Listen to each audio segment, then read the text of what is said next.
पड़ोस में रहने वाली फैमिली में 5 भाई एक साथ एक ही घर में रहते थे। क्योंकि वो घर बहुत बड़ा था, पर उसमें हर भाई का हिस्सा अलग था। घर में प्रवेश लेने का द्वार तो एक ही था, पर उसमें 5 भाई अलग अलग मकान में रहते थे और उनकी रसोई भी अलग ही थी। 4 भाई तो पूरी तरह से संपन्न थे, लेकिन 5वां भाई राजीव सबसे छोटा था और सबसे कम कमाता था। संकुचित सोच होने के कारण वो अपनी पत्नी को घूंघट में रखता था और घर से बाहर भी नहीं निकलने देता था। उसके 3 बच्चे थे तो खर्चा भी बहुत होता था, इसलिए जैसे तैसे खर्च चल रहा था।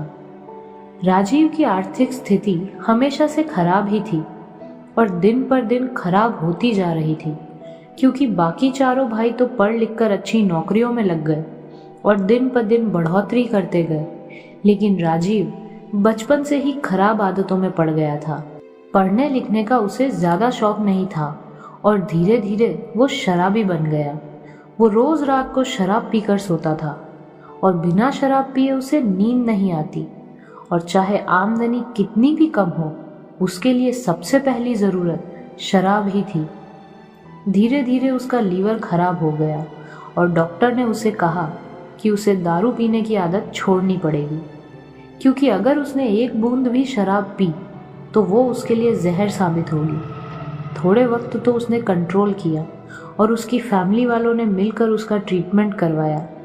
पत्नी और बच्चों ने भी उसका पूरा ध्यान रखा और उसे दारू नहीं पीने दिया। इसलिए 1 साल में वो पूरी तरह ठीक हो गया। ठीक होने के बाद राजीव काम पर भी जाने लगा, पर जैसे ही वो काम पर गया उसे लगा कि अब तो मैं बिल्कुल स्वस्थ और ठीक हूँ, अब तो मैं थोड़ी पी ही सकता हूँ। और धीरे धीरे थोड़ा थोड़ा पीते पीते उसके पीने की आदत वापस शुरू हो गई, पर अब वो छुप छुप कर पीता था। दिन में काम से आते वक्त थोड़ी शराब पीकर ही घर आता था ताकि घर वालों को पता न चले, लेकिन उसकी तबीयत वापस खराब हो गई और फिर डॉक्टर को दिखाया तो घर वालों को भी पता चल गया कि राजीव ने फिर से पीना शुरू कर दिया था। और तब सभी घर वाले बहुत गुस्सा हुए। 4 भाइयों ने कहा कि क्या हम पागल हैं जो तेरे इलाज में हमने इतना खर्चा किया, इतना पैसा लगाया, और अब तू इस तरह से कर रहा है। अगर तुझे फिर से बीमार ही होना था और शराब ही पीनी थी तो हमारा पैसा क्यों बर्बाद करवाया तूने। फिर 4 भाई ने उसे उसके हाल पर छोड़ दिया और उसका ट्रीटमेंट नहीं करवाया। बस थोड़ा पैसा उसकी पत्नी को दे दिया और उसे कहा कि अब तू जाने और तेरा पति जाने, हमारी जिम्मेदारी यहाँ खत्म होती है। हमने इसका इलाज करवाकर हमारा फर्ज निभा दिया। बेचारी पत्नी भी क्या करती, जितना पैसा मिला था वो सारा उसने अपने पति के इलाज में लगा दिया, लेकिन इस बार राजीव को इलाज भी नहीं बचा सका। उसका लीवर पूरी तरह खराब हो गया था और मात्र 40 साल की उम्र में राजीव चल बसा। उसकी पत्नी रेखा भी केवल 35 साल की ही थी और इस 35 साल में वो कभी अपने घर से ज्यादा बाहर नहीं निकली थी। वो हमेशा से घूंघट में ही रही थी। पति के चले जाने से वो बिल्कुल अकेली हो गई थी। उसे समझ नहीं आ रहा था कि अब वो करे तो क्या करे, क्योंकि 3 छोटे बच्चे और कमाने का कोई साधन नहीं। उसे तो कुछ आता भी नहीं था। इस दुनियादारी से वो बिल्कुल अनजान थी और बहुत भोली थी।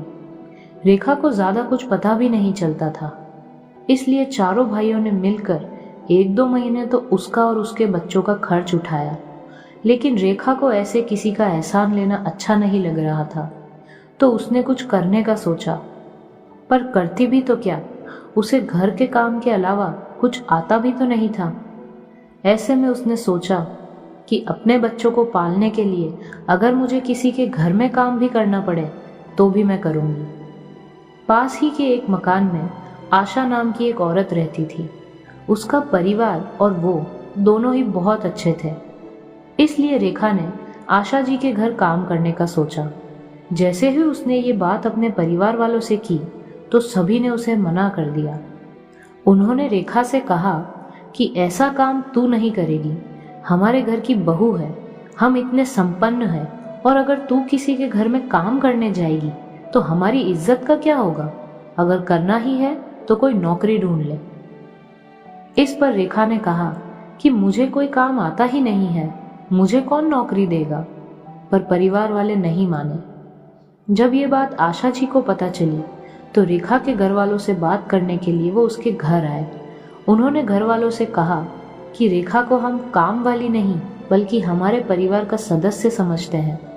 हम लोग वैसे ही मिलजुल कर काम करेंगे जैसे एक परिवार के सदस्य करते हैं। बस इस काम में उसे थोड़ा पैसा मिल जाएगा तो उसकी मदद हो जाएगी, इसलिए आप लोग इसे मना मत करो।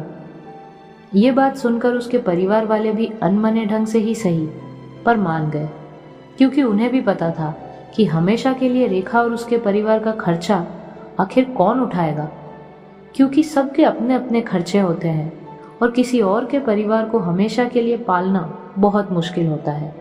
इसलिए उन्होंने रेखा को काम करने की इजाज़त दे दी। अब रेखा आशा जी के घर में काम करके अपना और अपने बच्चों का गुजारा कर रही थी।